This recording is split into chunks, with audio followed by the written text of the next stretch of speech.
ഈ വെള്ളം നോക്കിയേ. അയ്യോ ഇത് കേട്ടോ, ഇത് കണ്ടു കഴിഞ്ഞാൽ പുഷ്പ സിനിമയിലെ നമ്മുടെ രക്തേന്ദ്രൻ പോലൊക്കെ ഇരിക്കും. രമയുടെ നെല്ലിപ്പലക കാണുക എന്നൊക്കെ പറയത്തില്ലേ? ഉണ്ട്. അപ്പൊ നമ്മൾ ഇതാണ് നെല്ലിപ്പലക എന്ന് പറയാൻ നമ്മൾ കണ്ടിട്ടുള്ളത്. ഏറ്റവും വലിയ പ്രത്യേകത ഒരു പ്രാവശ്യം 2 പ്രാവശ്യം ഒന്നുമല്ല, ഓരോ മഴ കഴിയുമ്പോഴും pH എന്തൊക്കെ വ്യത്യാസമുണ്ടോ ഈ സാധനം കൊണ്ട് വെള്ളം ക്ലിയർ ആവും. നമുക്ക് വെള്ളത്തിനെ കുറിച്ച് ഡോക്ടറോട് തന്നെ ചോദിക്കാം. നമസ്കാരം ഡോക്ടറെ. നമസ്കാരം. pH കുറച്ച് കൂടിയ വെള്ളം കുടിക്കുന്നതാണ് ആരോഗ്യത്തിന് നല്ലത്, വയറിനും ആരോഗ്യത്തിനും ഒക്കെ നല്ലത്. നമസ്കാരം. നമസ്കാരം. നമ്മളിപ്പോ എത്തിയിരിക്കുന്നത് നമ്മുടെ ശരീരത്തെ 70% വെള്ളമാണ്. ആ വെള്ളത്തിനെ ശുദ്ധീകരിക്കുക എന്നുള്ളതാണ്. അതുമായിട്ട് ബന്ധപ്പെട്ട് നമുക്ക് ടീച്ചറെ പരിചയപ്പെടാം. നമസ്കാരം ടീച്ചറെ. നമ്മുടെ ഈ നമ്മൾ കുടിക്കുന്ന വെള്ളമാണ് ഏറ്റവും പ്രധാനം, കാരണം നമ്മുടെ ശരീരത്തെ ഏറ്റവും കൂടുതൽ ഉള്ളതാണ്. അപ്പൊ എങ്ങനെയാണ് ഇത് ക്ലിയർ ആയത്? ഇതിന് നമുക്കൊരു പ്രോഡക്റ്റ് യൂസ് ചെയ്തിട്ടുണ്ട്. അത് നമുക്ക് കിണറ്റിലേക്ക് ഒന്ന് നോക്കാം. ഇതിന് അടുത്തിട്ട് വരെ കാണാൻ പറ്റൂലോ? അടുത്തിട്ട് വരെ കാണാം. അത്രയും നല്ല തെളിഞ്ഞ വെള്ളമാണ് നമുക്ക് കിണറ്റിലുള്ളത്. നമുക്കൊന്ന് കോരി കണ്ടാലോ? കോരി കാണാം.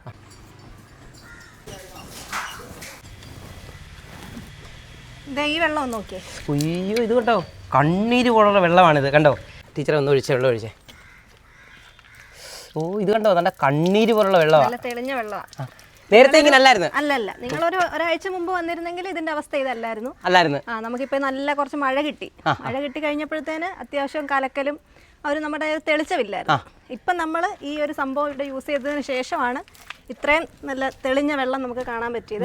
ക്ലിയർ ആയതാ, ഈ ഗ്ലാസ്സിൽ നോക്കുമ്പോൾ നമുക്ക് കറക്റ്റ് അറിയാൻ പറ്റും. എല്ലാവർക്കും ഒരു സംശയം ഉണ്ടാവും, ഈ വെള്ളം എങ്ങനെയാ തെളിഞ്ഞത്? ടീച്ചറെ, എങ്ങനെയാ ഈ വെള്ളം തെളിഞ്ഞത്? ഞാൻ ആദ്യം പറഞ്ഞു, നമ്മളിവിടെ ഒരു പ്രോഡക്റ്റ് യൂസ് ചെയ്തിട്ടുണ്ടെന്ന്. ഈ കിണറ്റിൽ തന്നെ നമ്മളൊരു സാധനം ഇട്ടിട്ടുണ്ട്. ഓ അതേ കെട്ടിയിട്ടേക്കുന്നേ? അതാണ് കെട്ടിയിട്ടിരിക്കുന്നത്. ഓ ശരി ശരി. ഇതാണ് നമ്മള് കിണറ്റിൽ ഇറക്കിയിട്ടിരുന്ന സാധനം. ഓ ഇങ്ങനെ സംഭവം ഉണ്ട്. നമ്മുടെ സാധനം എന്താണ്ടേ? ഓ ഇതാണ് നമ്മുടെ സാധനം ഇല്ലയോ? ശരിക്കും ഇതെന്തുവായിരുന്നു? ഇത് നെല്ലിപ്പലക. നെല്ലിപ്പലക. ഓ നെല്ലിപ്പലയെ കുറിച്ച് അറിയാമല്ലോ, കാരണം പഴയ പുരാതന കാലം തൊട്ട് നമ്മൾ വെള്ളം ശുദ്ധീകരിക്കാൻ വേണ്ടി കിണറ്റിലൊക്കെ ഉപയോഗിച്ചുകൊണ്ടിരുന്ന സാധനമാണ് നെല്ലിപ്പലക. ഈ ഒരു മരാനും രുചിക്കും ഒക്കെ വേണ്ടി പറയുന്നുണ്ട്. അതുപോലെ തന്നെ ഈ സാധനം എന്തുവാ? ഇതിനകത്തിലാണ് മെയിൻ ആയിട്ടുള്ള സാധനം ഉള്ളത്. അതിനെപ്പറ്റി ആധികാരികമായിട്ട് സംസാരിക്കാനുള്ള ആൾ ഇവിടെ ഉണ്ട്. വിളിക്കാം. ചേട്ടാ, ഇതാണ് ഞാൻ പറഞ്ഞ ആള്. ഇതേപോലെയോ? നമസ്കാരം. നമസ്കാരം. പേര്? ജോബിൻ എന്നാണ് പേര്. എന്താ പഠിച്ചേ? ഞാൻ MG യൂണിവേഴ്സിറ്റിയിലെ ഓർഗാനിക് ഫാമിംഗ് ആണ് പഠിച്ചത്. അപ്പോൾ ഞങ്ങൾ MG യൂണിവേഴ്സിറ്റിയിലെ ഓർഗാനിക് ഫാമിംഗ് എന്ന് പറഞ്ഞാൽ പ്രകൃതിയെക്കുറിച്ചുള്ള പഠനമാണ്. എക്കോളജി എന്ന ശാസ്ത്രമാണ് നമ്മളോട് പഠിക്കുന്നത്. ഈ വെള്ളത്തിന്റെ പ്രാധാന്യം എന്തുവാ? തീർച്ചയായിട്ടും ജലത്തിന് വളരെയധികം പ്രാധാന്യമുണ്ട്. മനുഷ്യ ശരീരത്തിലെ 70% ജലമാണ്, ഭൂമിയുടെ 70% ജലമാണ്, ബ്രെയിനിൽ 95% ജലമാണ്. അതുപോലെ തന്നെ നമ്മുടെ ബ്ലഡിൻ്റെയും 90% വെള്ളമാണ് നമുക്ക് വരുന്നത്. അപ്പോൾ ഈ വെള്ളത്തിൻ്റെ അതിപ്രാധാന്യത്തെക്കുറിച്ച് പറയുകയാണ് നമ്മളിനി ചെയ്യാനായിട്ട് പോകുന്നത്. അതിന് മനുഷ്യശരീരത്തിൻ്റെ pH എന്താണെന്ന് നമ്മൾ അറിയണം. മണ്ണിനൊരു pH ഉണ്ട്, ജലത്തിനൊരു pH ഉണ്ട്, നമ്മുടെ ശരീരത്തിലൊരു pH ഉണ്ട്. നമ്മുടെ ശരീരത്തിൻ്റെ pH താഴെ പോകുമ്പോഴാണ് നമുക്ക് ക്യാൻസർ പോലുള്ള മഹാരോഗങ്ങൾ വരുന്നത്. അത് മനുഷ്യർ മനസ്സിലാക്കേണ്ട ഒരു കാര്യമാണ്. ഈ അടുത്തിടയ്ക്ക് വളരെ പ്രധാനപ്പെട്ട ഒരു വാർത്ത ഉണ്ടായിരുന്നു. സന്തോഷം കേട്ടായിരുന്നോ ആ വാർത്ത? അത് നവജ്യോതി സിംഗ് സിദ്ധു എന്ന് പറഞ്ഞ മുൻ രാജ്യസഭ മെമ്പറും പഞ്ചാബിൻ്റെ മിനിസ്റ്ററുമായിരുന്ന അദ്ദേഹത്തിൻ്റെ വൈഫിന് ക്യാൻസർ പിടിപെട്ടു. ഈ ക്യാൻസറിന് അവർ പ്രതിരോധിക്കാൻ വേണ്ടി ചെയ്തത് pH 7 വെള്ളമാണ് അവർ കുടിച്ചത്. പിന്നെ പഴങ്ങളും അതുപോലത്തെ കാര്യങ്ങളാണ്. അവരുടെ ജീവിതശൈലി കറക്റ്റാക്കി. അവരുടെ സ്റ്റേജ് 4 ക്യാൻസർ ആയിരുന്നു. അതായത് ഇനി രക്ഷപ്പെടത്തില്ല എന്ന് ഡോക്ടർമാർ വിധി എഴുതിയ ഒരു ജീവിതമായിരുന്നു അവരുടേത്. പക്ഷേ ആ ഒരു കരുത്ത് ഈ പ്രകൃതി മുന്നോട്ട് ഇറങ്ങി നിന്നുകൊണ്ട് അവർ വെള്ളത്തെ കറക്റ്റാക്കി, pH കറക്റ്റാക്കിയ വെള്ളമാണ് അവർ ദിവസം കുടിച്ചുകൊണ്ടിരുന്നത്. ഒരു മാസം കൊണ്ട് അവരുടെ ക്യാൻസർ ക്ലിനിക്കലി ഇല്ല എന്നുള്ളത് തെളിയിക്കപ്പെട്ടു. ഇപ്പം നമുക്ക് അറിയാൻ പറ്റും, ഇന്ത്യയിലുള്ള ഏറ്റവും ടോപ്പ് ആൾക്കാർ കുടിക്കുന്ന വെള്ളം എന്ന് പറഞ്ഞാൽ വില കൂടിയ വെള്ളങ്ങളാണ്. 5-6 ഒക്കെ ലക്ഷം മുടക്കിയാണ് ഓരോരുത്തർ പല സാധനങ്ങൾ സെറ്റ് ചെയ്ത് വെള്ളം കുടിക്കുന്നത്. അപ്പൊ നമ്മുടെ പ്രോഡക്റ്റിന് ഒത്തിരി വിലയാവുന്നതാണോ? സാധാരണ മനുഷ്യർക്ക് മേടിക്കാവുന്ന രീതി തന്നെയാണ് നമ്മുടെ പ്രോഡക്റ്റ്. ഈ പ്രോഡക്റ്റ് ഒന്ന് കണ്ടാലോ? തീർച്ചയായിട്ടും നമുക്ക് പ്രോഡക്റ്റ് കാണാം. അപ്പം സന്തോഷം മുമ്പേ പറഞ്ഞല്ലേ, നമുക്ക് വലിയ വിലയാണ് ഇതിന് വെള്ളത്തിനൊക്കെ ആൾക്കാർ വാങ്ങിക്കുന്നത്. പക്ഷേ മിനറൽ വാട്ടറിനൊക്കെ കണ്ടില്ലേ 20, 30, 40 ഒക്കെ. pH കറക്റ്റ് ചെയ്തൊരു വാട്ടറിന്റെ വില എന്ന് പറഞ്ഞാൽ 90 തൊട്ട് 100, 110 രൂപ വരെ നമുക്ക് വരുന്നുണ്ട്. നമുക്ക് മാർക്കറ്റിൽ നിന്ന് അവൈലബിൾ തെളിഞ്ഞുള്ളതാണല്ലോ. നമുക്ക് വെള്ളം തെളിഞ്ഞുകൊണ്ട് മാത്രമായില്ല, ഇതിന്റെ pH നമ്മൾ കൃത്യമായിട്ടൊന്ന് കറക്റ്റ്. വെള്ളം തെളിവല്ല, കൃത്യമായിട്ട് pH കറക്റ്റ് ചെയ്യണം. അതെങ്ങനെ നോക്കാൻ പറ്റും? pH നോക്കണമെങ്കിൽ നമുക്ക് pH ടെസ്റ്റ് ചെയ്യുന്നൊരു പേപ്പർ നമുക്ക് അവൈലബിൾ. ഇത് ഓൺലൈൻ എല്ലാം അവൈലബിൾ ആയിട്ടുള്ള ഈ സാധനം എന്തുവാ? pHന്റെ ഗ്രേഡുകളാണ് ഇവിടെ കൊടുത്തിരിക്കുന്നത്. 1, 2, 7 വരെ. 7 കഴിഞ്ഞ ഗ്രേഡുകളുണ്ട്. 7, 12, 14 വരെയുള്ള ഗ്രേഡുകളുണ്ട്. അപ്പൊ ഇതെന്താ ചെയ്യുന്നത്? മനുഷ്യ ശരീരത്തിലെ pH നോർമൽ എന്ന് പറയുന്നത് 7-നും 7.5-നും ഇടയ്ക്കാണ് നമുക്ക് നിൽക്കേണ്ടത്. അപ്പം 7-ന് താഴേക്ക് പോയി കഴിഞ്ഞാൽ 6-5 വരുമ്പോൾ അസിഡിറ്റിയിലേക്കാണ് പോകുന്നത്. 7-ന് മുകളിൽ വന്നാൽ ആൽക്കലൈൻ സ്റ്റേറ്റിലേക്കാണ് പോകുന്നത്. അപ്പം നമുക്ക് പ്രതിരോധശേഷി, രോഗപ്രതിരോധം കിട്ടണം എന്നുണ്ടെങ്കിൽ കൃത്യമായി 7-ലേക്ക് നമ്മൾ pH-നെ കറക്റ്റ് ആക്കണം. പ്രധാനമായിട്ട് കേരളത്തിലുള്ള എല്ലാവരുടെയും കിണറുകൾ നോക്കിക്കഴിഞ്ഞാൽ ഇതൊക്കെ ഒന്ന് ടെസ്റ്റ് ചെയ്ത് ചുമ്മാ നിങ്ങളൊന്ന് വരുത്തി നോക്കിക്കോ. അപ്പോൾ എത്ര മാറ്റം ഉണ്ടെന്ന് അറിയാൻ പറ്റും. നമുക്ക് നോക്കാം. ഓ, നമ്മൾ കിണറ്റിൽ നിന്ന് ഒരു വെള്ളം ഫ്രഷ് ആയിട്ട് നമ്മൾ നോക്കുന്നു.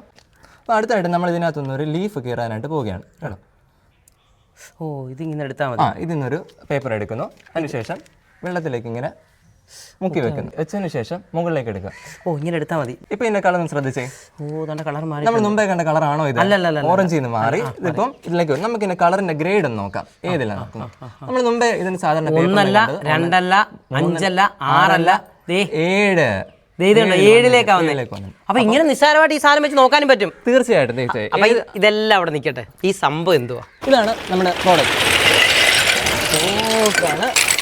ഇത് കണ്ടോ, ശരിക്കുവേ പഴയ കാലങ്ങളിൽ ക്ഷേത്രങ്ങളിലൊക്കെ നമുക്ക് ശംഖിനകത്ത് വെള്ളം തരും. അതിന്റെ കാര്യം എന്താണെന്ന് ചോദിച്ചാൽ വെള്ളത്തിന് pH-നെ കറക്റ്റ് ആക്കാനാണ്.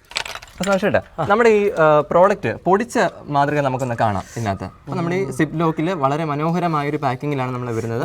ഇതാണ് നമ്മുടെ കടൽ കക്കയും ശംഖുടെ പൊടിച്ചത്. അപ്പോൾ നമ്മുടെ കേരളത്തിൽ ഇന്ന് ഏറ്റവും കൂടുതൽ കോളിഫോൺ ബാക്ടീരിയയുടെ അളവ് കൂടുതലാണെന്നുള്ളൊരു കണക്കുണ്ട്. എല്ലാ കിണറുകളിലും ഉണ്ട്. കാരണം അടുത്തടുത്താണ് ഈ രണ്ട് കുഴിയും വരുന്നത്. അതുകൊണ്ട് നമ്മുടെ സേഫ്റ്റി ടാങ്കിന്റെ കുഴിയും നമ്മുടെ ഈ കിണറും അടുത്തടുത്ത് വരുന്ന വീടുകളിലും അല്ലെങ്കിൽ കോളനി ഏരിയകളിലും ഒക്കെ പല സ്ഥലങ്ങളിലും ഇനി ടൗൺ ഏരിയകളിലാണെങ്കിൽ പോലും തന്നെ കോളിഫോം ബാക്ടീരിയ വളരെ കൂടുതലാണ്. നമ്മുടെ ഈ ശംഖും പൊടിച്ചതും ഈ കക്കയോട് ഇട്ട് കഴിയുമ്പോഴത്തേന് കോളിഫോം ബാക്ടീരിയ അവിടെ ജീവിക്കാനായിട്ട് സാധിക്കത്തില്ല. കാരണം pH 7 കറക്റ്റാണ്. അപ്പോൾ അങ്ങനെ വലിയൊരു പ്രത്യേകതയുണ്ട്. നമ്മളിപ്പോൾ പറയാറുണ്ടല്ലോ, ഇപ്പോൾ വീടിനടുത്ത എല്ലാ വീടുകളിലും ചേർന്നാണ് ഇത് രണ്ടും വരുന്നത്. അതിന് വലിയൊരു പരിഹാരവും കൂടി ഇതിനകത്തുണ്ട്. ഓരോ മഴയ്ക്കും നമ്മുടെ pH വ്യത്യാസപ്പെട്ടുകൊണ്ടിരിക്കും. മണ്ണിൻ്റെ pH വ്യത്യാസപ്പെടും, വെള്ളത്തിൻ്റെ pH വ്യത്യാസപ്പെടും. അപ്പോൾ ഓരോ തവണ ഈ pH താഴ്ന്നു പോകുന്ന സമയത്തോ അല്ലെങ്കിൽ അസിഡിക് ആകുന്ന സമയത്തോ ആൽക്കൈൽ ആകുന്ന സമയത്തോ ഇവർ വർക്ക് ചെയ്യാനായിട്ട് തുടങ്ങും. അതുവരെ ഇവർ സൈലൻ്റ് ആയിരിക്കും. എപ്പോൾ pH താഴ്ന്നുണ്ടോ അപ്പോൾ തൊട്ട് ഇവർ വർക്ക് ചെയ്യാനായിട്ട് തുടങ്ങും. അപ്പോൾ ഏറ്റവും വലിയ പ്രത്യേകത ഒരു പ്രാവശ്യം 2 പ്രാവശ്യം ഒന്നുമല്ല, ഓരോ മഴ കഴിയുമ്പോഴും pH-ന് എന്തൊക്കെ വ്യത്യാസമുണ്ടോ ഈ സാധനം കൊണ്ട് വെള്ളം ക്ലിയർ ആവും. ഈ സംഭവം സംശയമുണ്ട്. നമ്മൾ ക്ഷമയുടെ നെല്ലിപ്പലക കാണുക എന്നൊക്കെ പറയത്തില്ലേ? അപ്പോൾ നമ്മൾ ഇതാണ് നെല്ലിപ്പലക എന്ന് പറയുന്നത് നമ്മൾ കണ്ടിട്ടുള്ളത്. നമ്മുടെ പൂർവികരായിട്ടുള്ള ആളുകളൊക്കെ നമ്മൾ പണ്ട് കിണറൊക്കെ ചെയ്യുമ്പോഴത്തേന് അതിൻ്റെ ഫൗണ്ടേഷനായിട്ട് ബേസ് ആയിട്ട് ഉപയോഗിച്ചിരുന്നതാണ് ഈ നെല്ലിപ്പലക എന്ന് പറയുന്നത്. അപ്പോൾ നമ്മൾ ഓര് കളയാനായിട്ട് വെള്ളത്തിനെ ക്ലിയർ ആക്കാനായിട്ടൊക്കെ ശുദ്ധീകരിക്കാൻ വേണ്ടിയിട്ട് അന്ന് നമ്മൾ ഉപയോഗിച്ചിട്ടുണ്ടായിരുന്ന ഒരു പലകയാണ് ഈ നെല്ലിപ്പലക എന്ന് പറയുന്നത്. ഇതും നമ്മുടെ ഈ ഒരു ഉൽപ്പന്നത്തോടൊപ്പം സൗജന്യമായിട്ട് കൊടുക്കുന്നുണ്ട്. ഇത് കണ്ടു കഴിഞ്ഞാൽ പുഷ്പ സിനിമയിലെ നമ്മുടെ രക്തേന്ദ്രം പോലൊക്കെ ഇരിക്കും. ഓക്കെ, അതെ, അത്രയും കാതലുള്ളത് കൊണ്ടാണ് ഇത്രയും ഇത് ശരിക്കും വിളഞ്ഞതായി മുറിക്കാൻ അത്രയും സ്ട്രോങ് ആണ് ഇതെന്ന് പറയുന്നത്. നമ്മുടെ ഈ പ്രോഡക്റ്റ് എങ്ങനെയാണ് ഉപയോഗിക്കുന്നത്? ഇത് നമ്മൾ നമ്മുടെ കിണർ ഉപയോഗിക്കുമ്പോൾ ആദ്യം ഇത് തുറന്നിട്ട്, ഇത് നമ്മുടെ 5 കിലോയുടെ പാക്കറ്റാണ്. അപ്പോൾ നമ്മൾ ഈ ഒരു പിടി ഇങ്ങനെ എടുത്തിട്ട് ആദ്യം ഇതിനകത്തോട്ടൊന്ന് ഒരു പിടി ഇട്ടാൽ മതിയോ? ഒരു പിടിയല്ല, ഒരു പിടിയോടെ നമുക്ക് 2 പിടിയാണ് ഇതിനകത്ത് നമുക്കൊന്ന് ഇടാം. അപ്പോൾ ഇത് ഫുള്ളൊന്ന് കലങ്ങി കിട്ടും. അതെ, ഇങ്ങനെ ഇതിടണം. അതിന്റെ മുകൾ വശത്തൊന്ന് നന്നായിട്ട് ഒന്ന് വിതറി കൊടുക്കുക. ഇപ്പൊ ഇത് ഈ കിണറിലിടാനുള്ള എത്ര കിലോയാ? കിണറിലിടാനുള്ളത് നമുക്ക് 5 കിലോയുടെ പാക്കറ്റാണ് കിണറിലിടാൻ. 5 കിലോയുടെ പാക്കറ്റ് പിന്നെ ഈ സാധനം കൂടെ ചേർത്ത് 5 കിലോയുടെ നെല്ലിപ്പലയും കൂടെ. അതെ, നെല്ലിപ്പലയോടെ ചേർത്താണ് കൊടുക്കുന്നത്. ഇത് രണ്ടും കൂടെ ചേർത്ത് വെച്ച് കെട്ടിയാണ് നമ്മൾ ഇതിനകത്ത് ഇറക്കുന്നത്. ഇതുപോലെ എന്നിട്ട് കയറി കെട്ടിയിടണം. അതെ. ശരി. വാട്ടർ ടാങ്കിന് വേണ്ടിയോ? നമുക്ക് 2 കിലോയുടെ പാക്കറ്റ് ആണ് ഉള്ളത്. അതിനോടൊപ്പം തന്നെ നമ്മൾ നെല്ലിപ്പലയോടെ ചേർത്ത് കൊടുക്കുന്നുണ്ട്. അങ്ങനെ ഈ ടാങ്കിൽ വിടണം. അതിനകത്ത് ഇങ്ങനെ വാരിയിടണ്ട, നമ്മളിത് കെട്ടി അങ്ങ് ഇട്ടാൽ മതി. കയറി കെട്ടി അങ്ങനെ ചെയ്താൽ മാത്രം മതി. നമ്മൾ ഇതിനെക്കുറിച്ച് എല്ലാം കണ്ടു. ഈ പ്രോഡക്റ്റിന്റെ പേരെന്തുവാ? ഗംഗാ ശംഖുപൊടി എന്നാണ് ഈ പ്രോഡക്റ്റിന് നമ്മൾ ഇട്ടിരിക്കുന്ന പേര്. ഗംഗാ ശംഖുപൊടി.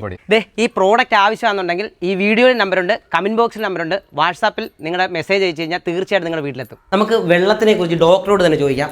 നമസ്കാരം ഡോക്ടറെ. നമസ്കാരം. പേര്? Doctor Sreejith, Sree Ayyappan's homoeo hospital, Adoor. Okay. ഇപ്പോൾ ഡോക്ടറെ, നമ്മൾ ഈ വെള്ളം കുടിക്കുന്ന കാര്യം ഇപ്പോൾ എല്ലാവരും വെള്ളത്തെക്കുറിച്ച് പലതായിട്ട് പറയുന്നുണ്ട്. ഏത് രീതിയിലുള്ള വെള്ളമാണ് കുടിക്കേണ്ടത്? നമുക്ക് നോർമലിൽ നമുക്ക് കുടിക്കാൻ അവൈലബിൾ ആയിട്ടുള്ള വെള്ളം എന്ന് പറയുന്നത് pH കുറച്ച് കൂടിയ വെള്ളം കുടിക്കുന്നതാണ് ആരോഗ്യത്തിന് നല്ലത്. വയറിനും ആരോഗ്യത്തിനും ഒക്കെ നല്ലത്. നമ്മുടെ ബോഡി തന്നെ 70% വെള്ളമാണല്ലോ. അപ്പോൾ നല്ല വെള്ളം കുടിക്കുക, അതായത് pH കൂടിയ വെള്ളം കുടിക്കുക. ശരിക്കും നമ്മൾ ഈ മഴയൊക്കെ പെയ്തിട്ട്, ഈ ആസിഡ് മഴയൊക്കെ പെയ്തിട്ട് വന്ന് വീഴുന്ന വെള്ളം എന്ന് പറയുന്നത് അസിഡിക് നേച്ചർ ആയിരിക്കും. അപ്പോൾ ശരിക്കും നമ്മുടെ കിണറ്റിലൊക്കെ നമുക്ക് pH കൂടാനുള്ള എന്തെങ്കിലും മാർഗ്ഗം കൂടെ നമ്മൾ ചെയ്താൽ നമുക്ക് കുറച്ചും കൂടെ ആരോഗ്യമായിട്ട് നമ്മുടെ പല്ലൊക്കെ പൊടിയുക, വയറ്റിൽ അസുഖങ്ങൾ വരും, അങ്ങനെയുള്ള പ്രശ്നങ്ങളെല്ലാം നമുക്ക് pH കൂടിയ വെള്ളം കുടിച്ചു കഴിഞ്ഞാൽ നമുക്ക് കുറഞ്ഞിരിക്കും. നമുക്ക് അപ്പോൾ ഈ കടലിലെ ശംഖ്, കക്ക അങ്ങനെയൊക്കെയുള്ള സാധനങ്ങൾ നമ്മൾ വീട്ടിലെ കിണറ്റിലിട്ട് കഴിഞ്ഞാൽ pH വ്യത്യാസം വരും, അതായത് pH കൂടും. അപ്പോൾ നമുക്ക് കുറച്ചും കൂടെ നല്ല വെള്ളം കുടിക്കാൻ പറ്റും. അതെ.